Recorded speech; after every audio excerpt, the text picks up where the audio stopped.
CPI के रियासती secretary के सांबा शिवराव ने इतवार को कहा कि मुनुगुरु के इंतखाबी नतायज इस बात की अलामत हैं कि बाएं बाजू की जमातें अगर मुत्तहिद हों तो जादू कर सकती हैं। उन्होंने कहा कि मुनुगुरु की शिकस्त न सिर्फ राजगोपाल रेड्डी की बल्कि मोदी के मुंह पर तमाचा है। हैदराबाद के मखदूम भवन में मीडिया के नुमाइंदों से बात करते हुए सांबा शिवराव ने कहा कि मुनुगुरु की जीत जमहूरियत और रियासत की तमाम जमहूरी कुव्वतों की जीत है। उन्होंने राजगोपाल रेड्डी के बयान पर एतराज किया जिन्होंने इसे अपनी अखलाकी जीत करार दिया।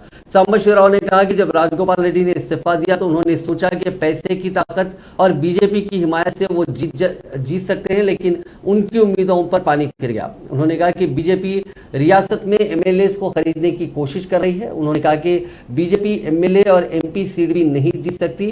जो उसने माजी में तेलंगाना में जीती है वो सब इत्तेफाकी जीत थी। उन्होंने कहा कि मुनुगुरु के लोगों ने राजगोपाल रेड्डी को वोट दिया क्योंकि माजी में कांग्रेस में कोई और बड़ा लीडर नहीं था।